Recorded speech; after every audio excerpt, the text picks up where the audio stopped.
Liberal party کی جانب سے جو پرائم منسٹر کے کینڈیڈیٹس تھے ان کو ریس سے باہر کرنا کتنی بڑی سبکی ہوئی ہے بھارت کے لیے؟ یہ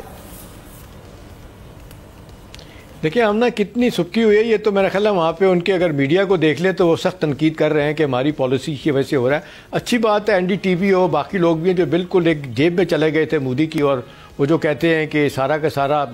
میڈیا جو ہے نا وہ بڑے بڑے لوگوں نے خرید رکھا اور وہ مودی کی بات سنتے ہیں، اور وہ جناب رافیل طیارے حاصل کر رہے ہو تو کسی کو سپورٹ دے رہے ہوتے ہیں۔ اب مسئلہ یہ ہے کہ وہی ہندوستانی نژاد امریکن ہے، ہم وہاں پہ دیکھنے کتنی تیزی کے ساتھ اوپر آ رہے ہیں، اور یہ ڈکلائن کینیڈا میں نظر آ رہا ہے۔ وہ کہا جا رہا ہے 22 جو ٹاپ پوزیشن ہے اسٹیٹ ڈپارٹمنٹ کی، وہاں پہ وہ بھارتی نژاد جو ہے نا وہاں امریکی بیٹھے ہوئے ہیں۔ یہاں پہ جو ہوا ہے بالکل آپ صحیح کہہ رہی ہیں کہ جس انداز سے انٹرنیشنل میڈیا یہ جو مسلمانوں کے ساتھ ہو رہا ہے،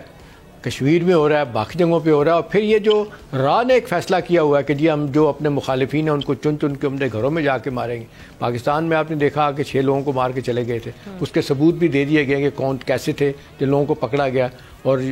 گلبھوشن یادو کو تو چھوڑیں، اس کے بعد بہت ساری چیزیں ہوئیں۔ کینیڈا کی سیاسی تاریخ میں آمنا یہ بہت بڑا جھٹکا ہے کہ 3 بڑے اچھے نام، ویسے تو وہ ان کی جو خاتون ہے وہ تو یہی کہہ رہی ہیں کہ جی کوئی ٹروڈو صاحب کہتے ہیں میں آپ سیاست میں اتنا ایکٹیو نہیں رہوں گا، وہ ڈیفینس منسٹر تھی ان کی، وہ بھی کہتی ہیں کہ میں ریسرچ اور ویسے پروفیسر ہیں، ریسرچ اور پڑھائی اور اس طرف میں چلی جاؤں گی۔ لیکن بنیادی وجہ اس کی یہی بن رہی ہے کہ لوگوں کے اندر ایک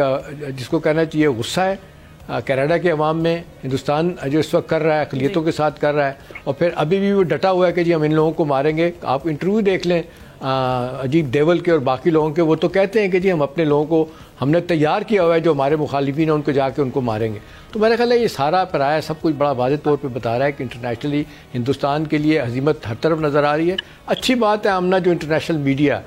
آپ وال اسٹریٹ جرنل دیکھ لیں، واشنگٹن پوسٹ دیکھ لیں، نیو یارک ٹائم دیکھ لیں، ٹائمز آف انگلینڈ دیکھ لیں، گارڈین دیکھ لیں، انہوں نے حالیہ دنوں میں آرٹیکل لکھے ہیں جو مسلمانوں کے خلاف، اقلیتوں کے خلاف ہندوستان کی حکومت کر رہی ہے، اور یہ بڑا واضح طور پہ سامنے آتا ہے جب